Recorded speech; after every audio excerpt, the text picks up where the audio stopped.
Hey, what's up guys? It's DarkArmedDuelist, and today I'm going to be taking a Blue Eyes Chaos Max deck profile. Now this is Blue Eyes White Dragon, of course, but with the Chaos Max twist. I'm only playing 2 Chaos Max in the deck, so it's not enough to kind of change the deck up that much, but it does change up the deck enough to be a little different. Now, surprisingly enough, I haven't taken a profile of this since January, which I thought was kind of weird because I thought this would be my go-to deck once Link format came out, but Dark Lords kind of were. So, before we get into the deck profile, I just want to say, guys, don't forget to like, comment, and subscribe with this video, and don't forget to subscribe to my channel, DarkArmedDuelist, to get more Yu-Gi-Oh content. So, let's get into this and see what I'm playing. And there's actually a really interesting, neat tech in here that you probably saw in the thumbnail, and we'll get into that in a minute. So first off, I'm playing 2 copies of Chaos Max. Blue Eyes Chaos Max is so easy to make. He does double piercing damage, and he's a 4,000 beater.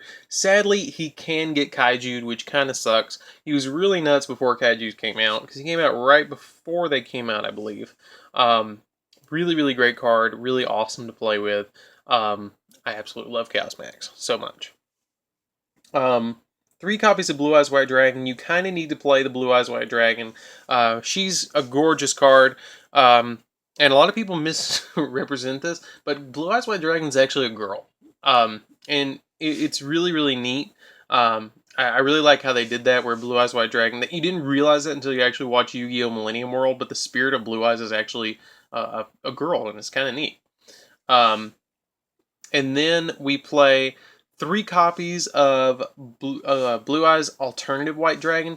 This card is really easy to summon. You just reveal a Blue Eyes White Dragon in your hand to special summon it, and then once per turn, you can target one monster your opponent controls and destroy it, and this card cannot attack the turn you do that. But usually you're going to make it, pop the card your opponent controls, and then overlay it with the Blue Eyes itself.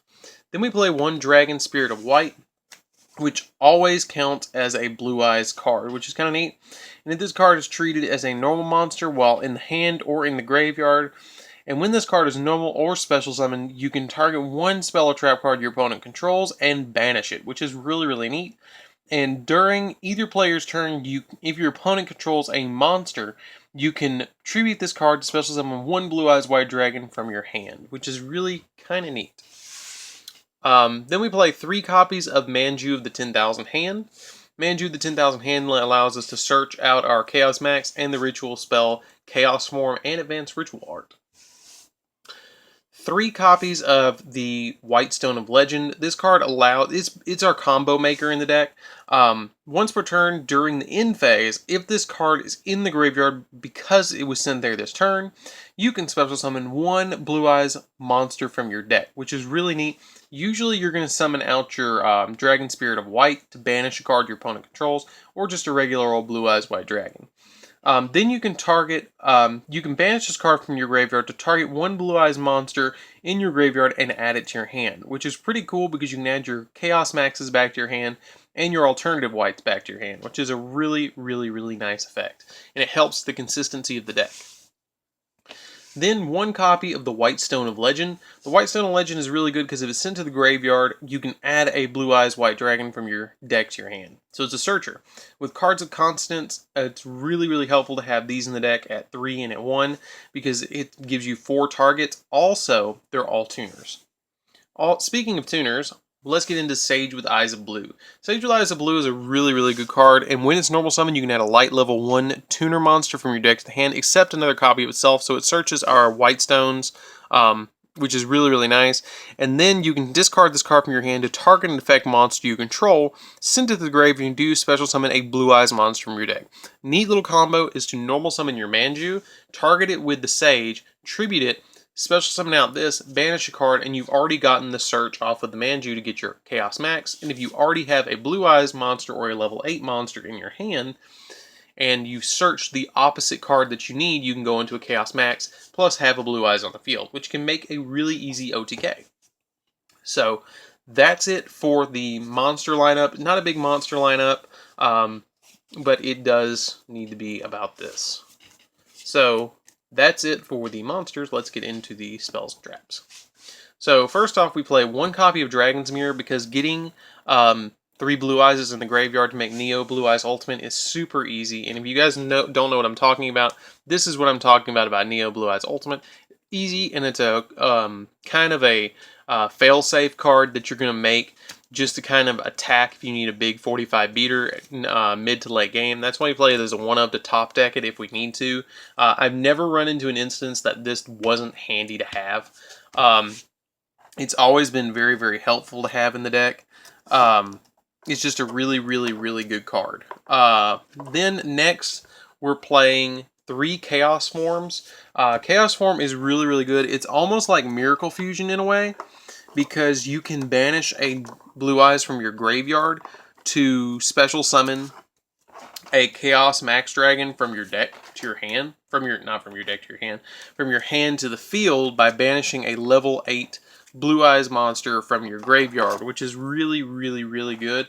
I really, really like this card in the deck, and it really helps out a lot. The other card that I'm playing in this deck is Advanced Ritual Art. You can banish, or you can send to the graveyard from your deck a normal monster that equals a Ritual Monster's level, which is a Chaos Max. You send a Blue Eyes White Dragon to the graveyard, and if this is in your hand, you activate this, send this to grave, and then special summon out your Blue Eyes Chaos Max from hand, which is really, really neat. Just a quick little combo with that. Then I play 2 copies of Silver's Cry for our Monster Reborn-ish cards for our Blue Eyes White Dragons. And it's kind of another one of those, it's better than Call of the Haunted, because you just activate this on your opponent's turn and special summon a Blue Eyes White Dragon, because you're normally, after you get to go first, you're either going to have a Blue Eyes White Dragon on the field or have one in the grave, at least. Usually. Then I play 3 copies of Return of the Dragon Lords. This lets you special summon a level 7 or 8 dragon monster from your graveyard. And if a dragon monster you control would be destroyed by battle or by card effects, you can banish it from the graveyard instead, which is kind of cool. For consistency, we play 2 cards of Consonance. Like I was saying, discard a dragon tuner monster with 1,000 or less attack. Draw 2 cards. Melody of Awakening Dragons. This searches Chaos Max, Blue Eyes, Alternative White, and Blue Eyes White Dragon by discarding a card. You can discard a card to add 2 dragon monsters from your deck to your hand with 3,000 or more attack and 2,500 or less defense. So Blue Eyes White Dragon has 25 and 3, or 3 and 25, and then Chaos Max has 4 and 0, so it is a search target. Then we play 3 copies of Trade-In. Trade-In is really good in the deck because all of your Blue Eyes are level 8, and you play, 9 targets, I believe, in the deck, so it's really easy to get Trade-In off and get some consistency. Then to flip stuff face down, just in case I need a really quick reactive spell, is a Swords of Concealing Light. Swords of Concealing Light, I thought about bumping it up to 2, but I was playtesting this a while back with my buddy Ephraim, and just want to give a quick shout out to you, Ephraim. I appreciate you helping me get this deck just the right tweak. It's awesome. This deck is great, just the way it is. I haven't actually touched it for a long time because it's been so perfect. Like, I'll just pull it out and play with it, and it's just like, oh, okay, that worked. Cool. I just whacked that guy with double piercing 4K beater. Didn't need to do nothing else. So, this deck with Swords of Concealing Light, it just goes crazy. It just goes ham. Because they can't flip their stuff face up, and they just go, oh crap, oh crap, oh crap. Let me top deck a Kaiju, please. And then they don't top deck it, and then you just whack it again. Because it flips them down for 2 standby phases. So, that's it for the spells. Let me get into the traps. And we do play, surprisingly enough for a Blue Eyes deck, we play 3 traps. And they're not Solemn Strike. So we play 1 copy of Floodgate Trap Hole. This is another reactive card that if they attack or they summon something, I can just really quickly activate this and be like, no, sir. And flip it face down, which is nice, and then make a Chaos Max and swing into it, which is really, really helpful. Then we play 2 copies of Quaking Mirror Force because I want to flip it down before. Like if I have a Sage on field and I normal summon the Sage, search, and then I know I can make a Chaos Max, I can lure them into attacking the Sage, flip this, flip all their monsters face down, they can't flip them back up, and then I can attack with Chaos Max and it's over. So it's kind of like a bait and switch, if you will. So that's it for the main deck. And again, thank you, Ephraim, for helping me with this deck. I really, really appreciate it. So, let's get into the extra deck. So, we're going to play 2 copies of Blue Eyes Spirit Dragon. This card is kind of the MVP. He kind of helps out a lot. He's not really the MVP, but he's gorgeous, or she's gorgeous, excuse me. This card's effect is that neither player can special summon more than 2 or more monsters at a time, so it kind of shuts down your opponent's pendulums, which it came out in the Pendulum era. And then once per turn during either player's turn, when the effect is activated in the graveyard, you can negate that effect, which is really cool. It's kind of like Necro Valley in a way. And then during either player's turn, you can tribute this card, Synchro Summon card, special summon 1 Light Dragon Synchro monster from your extra deck in defense position, except for another copy of itself, but destroyed during the end phase of the turn. Really good card. Really, really good card. Sometimes you're going to summon out this Azure Eyes Silver Dragon, but other times you're actually going to summon out your Black Rose Moonlight Dragon. I really like making Moonlight Dragon because there's a little combo that you can go into Crystal Wing with. Crystal Wing is easy to make in this deck and is surprisingly easy to make in this deck. All you have to do is make your Spirit Dragon, tribute it off to get Moonlight, then Moonlight plus a Sage or a Stone, any level 1 tuner in the deck makes Crystal Wing. So, I mean, because it just calls for a tuner and a non-tuner Synchro monster, and this is a Synchro monster, so you can go into it. Then we play Cloud Castle. If you've already made a Spirit Dragon, you can make Cloud Castle, and its effect is that when this card is Synchro Summoned, you can special summon a level 9 or a level 8, one level 9 monster from your graveyard, special summon it, then target a level 8 or lower monster.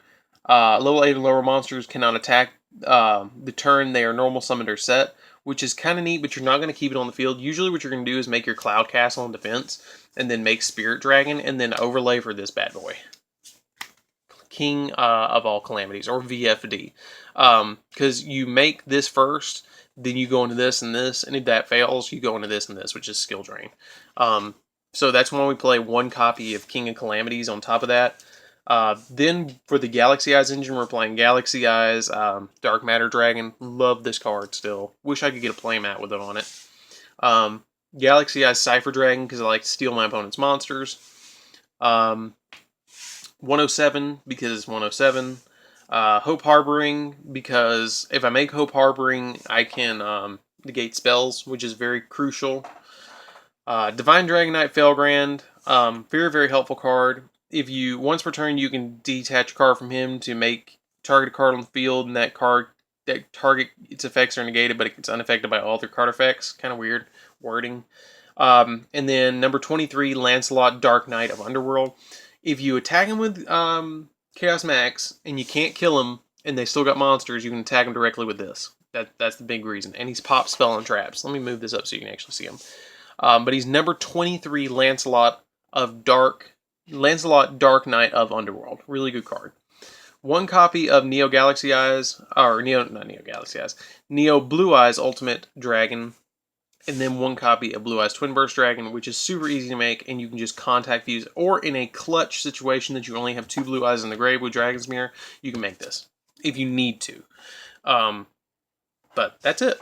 I hope you guys enjoyed it. I really enjoyed taking this deck profile. Don't forget to like, comment, subscribe. Tell me what you guys think down below in the description, or down in the comments below. Don't forget to join DarkArmedAlliance down in the description below, and I will see you guys in the next video. See you around, guys. Let me put this back, and we'll see you around. Later, dudes. DarkArmedDuelist out.